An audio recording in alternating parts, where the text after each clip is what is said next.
We have 2 core boxes that I made with the laser cutter. We'll start off with this one. This core box is for this doohickey right here, which is an auger that a customer is desperately needing. Glued a plug on the back side of it, and this has a 1/2-inch hex surface that goes all the way through it. The reason I put that disc on the end of it is to be able to stand these cores vertically in the mold and keep them perpendicular to the plane right here. We're going to go ahead and see if cores will work. Actually, this is not done correctly, but I want to see if this will work first. And if it doesn't, then we're going to make it look just like this again, except it will separate. You'll have a center line here and here, right down the middle, to let this come apart in 3 segments. This is from my buddy Jimmy Diresta. This is the 4th attempt to pull off his casting. I have no reason to believe this won't work this time, because I messed up in taking my measurements on the core prints. I made the actual core box 3/4 inch thick, and the actual total thickness is 5/8. So what was happening was, it was crushing the mold when I'd go to put the mold back together after I'd lay the core in there. And it wasn't just that problem I was running into. I was also having shrinkage issues, which I was focused on. So I finally, after the 3rd attempt, I have the shrinkage issue, but now we got to start over and get the core right. And that's why I feel like this 4th one will turn out just right. I went ahead and cut out the whole core box on the laser. What I did was I just made 4 sides that were 5/8 wide, and then I made a frame. I added 1/4 inch, because that's what this MDF is, to the outside perimeter of it to enclose that, hold it in solid, and then I just cut 1 more piece for the back side. So now we have all this glued together as 1 solid box. So we'll have a good 5/8 of an inch thick core. We're going to weigh out how much sand we need.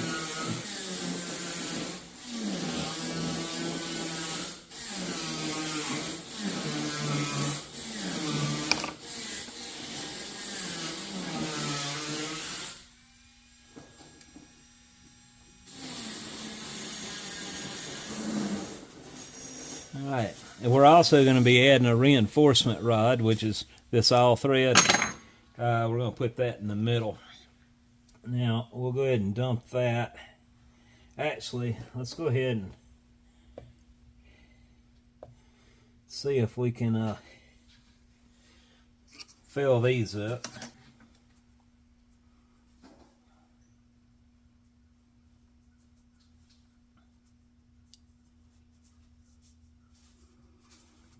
Alright. Would have helped if I had weighed it, huh? That's alright. We'll dump it all back in this little container.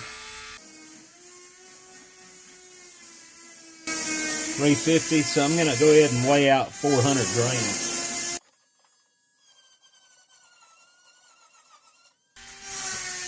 So I'm going to add 24 grams of sodium silicate.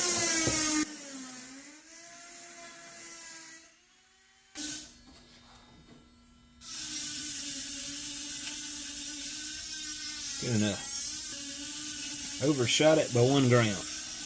And we'll take it off our scale. As I've said before, once this gets to the consistency and color of brown sugar, we'll start making our cores.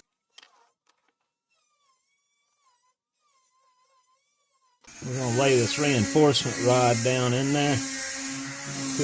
Push it down where it's like that. Try to keep it in the center.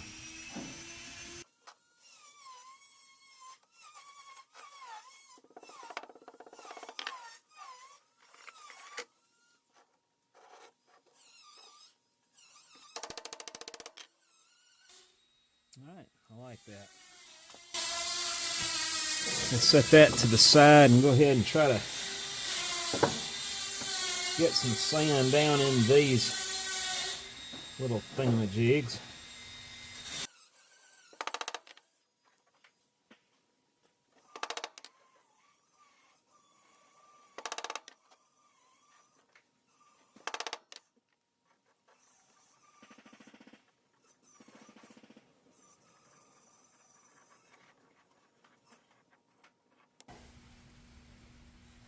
That's kind of loose on this side, so before I gas anything, let's put a little bit of sand on this side.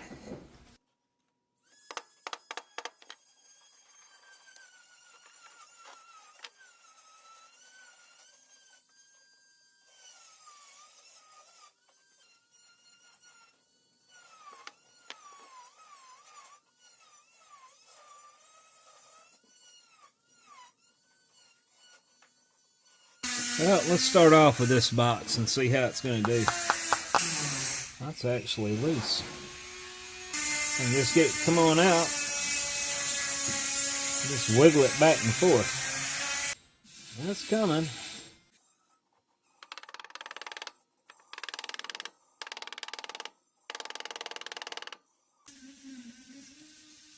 So that one didn't make it. That was one I was trying to force. Alright, so that's not going to work. Not today. So let's see if this one's going to come out.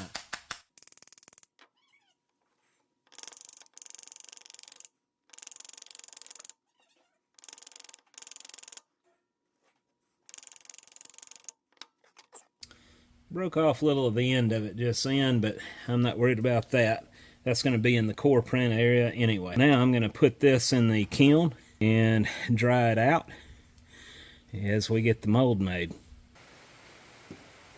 We're going to start off with the side with no dowels, which is going to have the most detail because that's originally going to be on the bottom like that. Let's dust this because we've got a lot of humidity around here today. I don't need this sand sticking.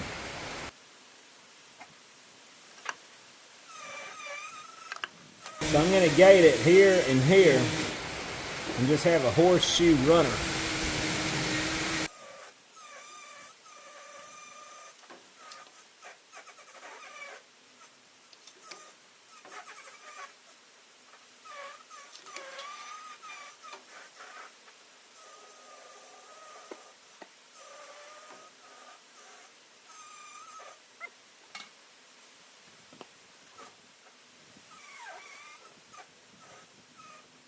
This is the height of this pattern. I'm going to go ahead and flush it out. I don't want to hit my pattern if I can help it.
I already screwed up and put my registration mounts on the opposite side. They were supposed to be closer to the edge, but it's no biggie. Other than a lopsided flask now.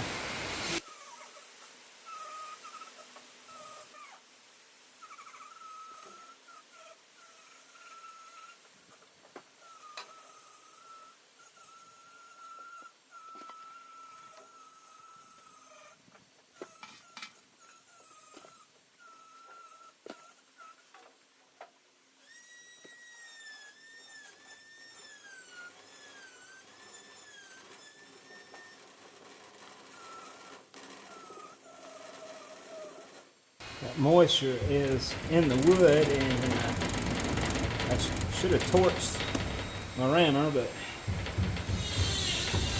I'm almost there now.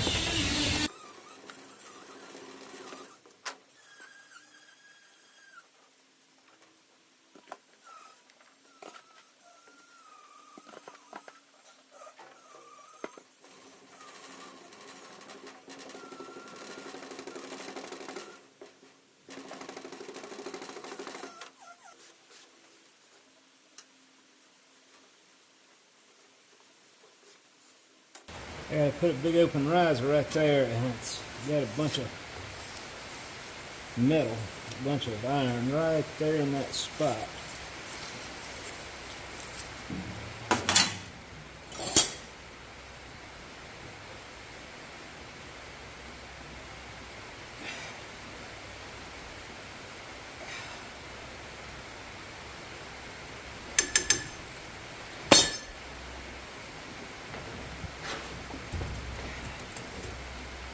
I'm going to cut my runner in this section.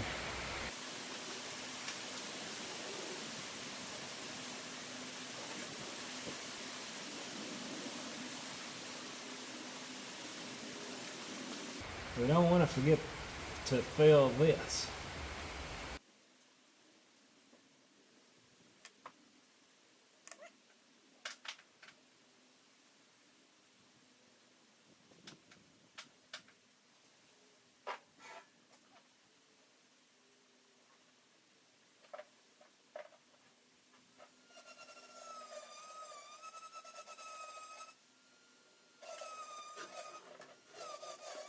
Starting to have some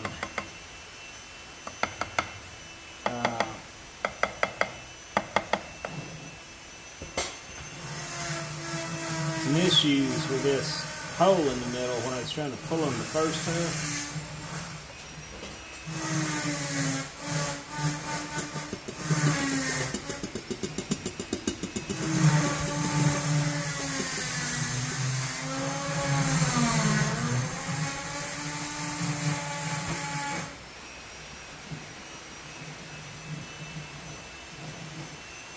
I want to put a little edge break right here and round these off.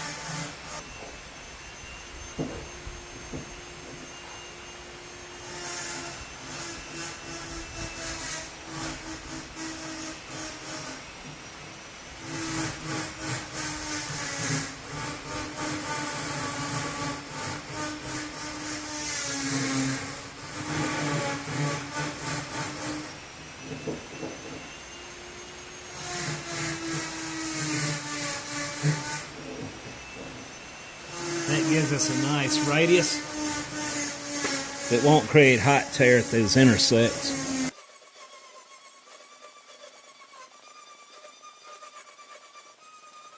All right.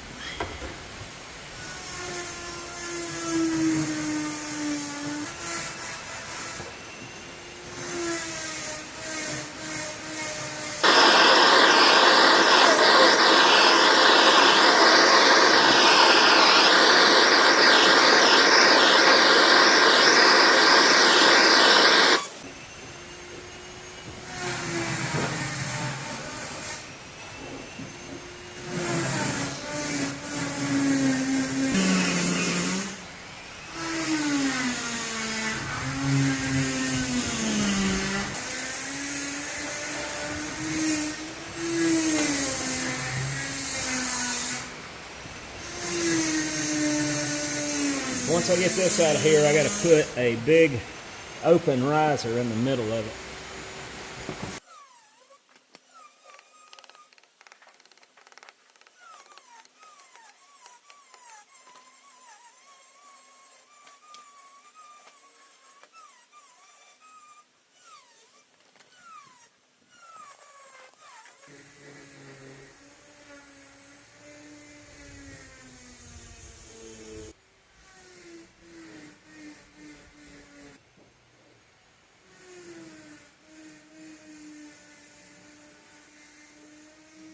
That's about in the middle.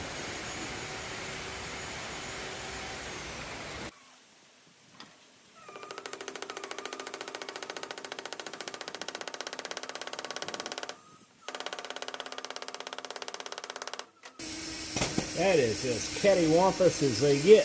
I didn't mean to cut a sideways hole there. That's okay.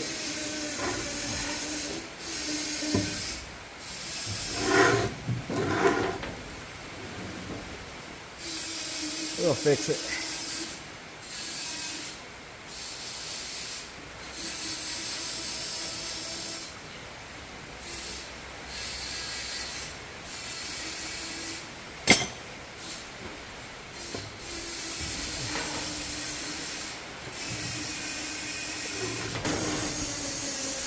Alright, so now I gotta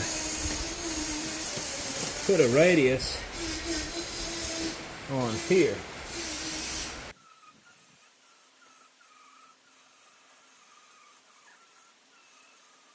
And I'm putting about a 3/8 inch radius to a 1/2 inch right here.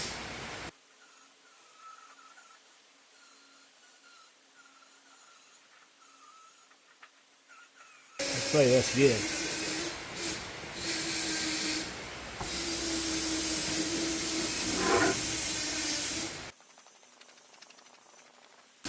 You get the pouring basin cut in it. I have a nice blended radius going in to the intersection of this open riser to this plane of that surface. And all I got to do now is just put my pouring basin in. And you know what?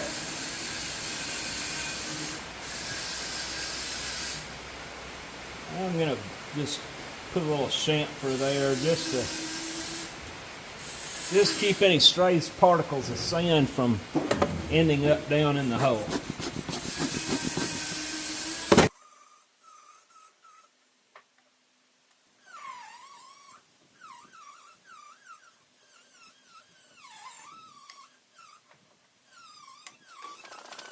Let's cook this baby.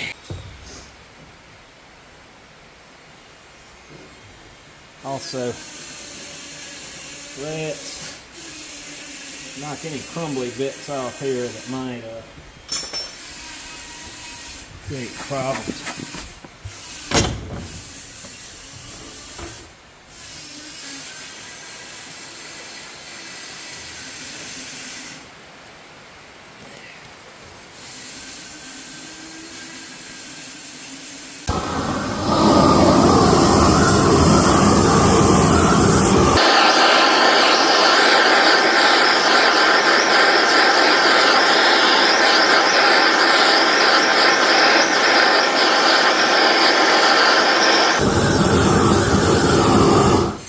Be dry. Now I got to go out to the kiln, cut it off, and get my core out, put some graphite on it, and then I will lay that in the core print, which is right over here, and then I will set the coat down on top of that. So I just got this out of the kiln. It's been in the kiln for about an hour at 300 degrees, and it's still too hot to handle. So I'm going to give it about 20 minutes, and then I'll rub the graphite on it, set it in place, and get it covered.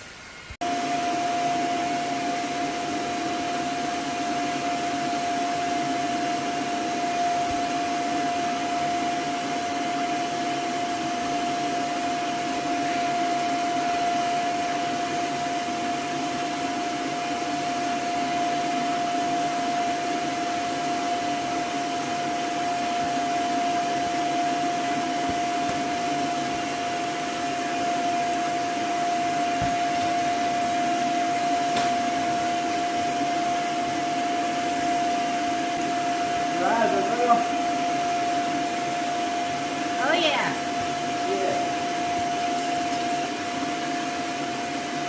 It didn't fill all the way though, did it? It did. It just sunk in just now. It's dropping? Yeah.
son of a gun still shrank a little bit.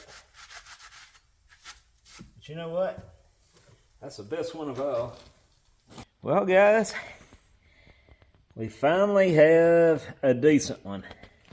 Not perfect, but it will work.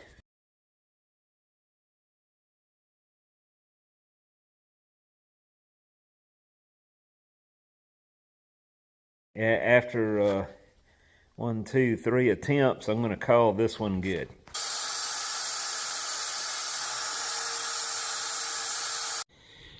I was reluctant to show this side. There is some shrinkage, but I'm not going to hide it. This was my 4th attempt, and we've got so much work coming through. We've got to get out. I talked to Keith about it last night, and he's just going to put some filler in it.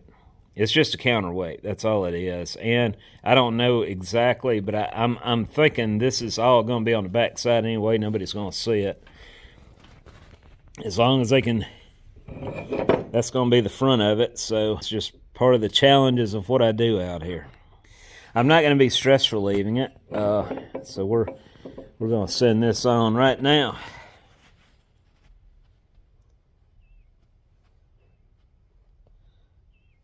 And I was trying to think, what am I going to do with the other 3? Make a Diresta hood ornament. That's it for this video. I was going to include some of our new light installation, but it's not quite finished yet. I may be showing you a short video next week just on that, as we are in the middle of the tally-ho capstan right now. I'm not going to show you any of that until the end of the month. It'll probably be a 2-part video. I know what I did wrong with these counterweights. Diresta had made me some flask over in Texas several years ago, and so I've got official Diresta flask that I didn't use for this. I should have done that. Sorry, I forgot I had those. I just thought of that. But anyway, you guys take care. We had a lot of wind, a lot of violent wind hit this hill last night into the early morning. Luckily, we didn't lose our roof, but I got stuff scattered everywhere, and I got to go find my dogs. So I'll talk to you later.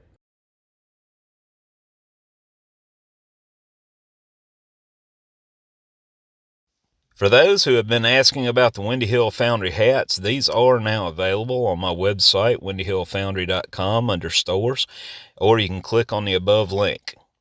These are on the pricey side, but keep in mind the shipping is included. Have a good day.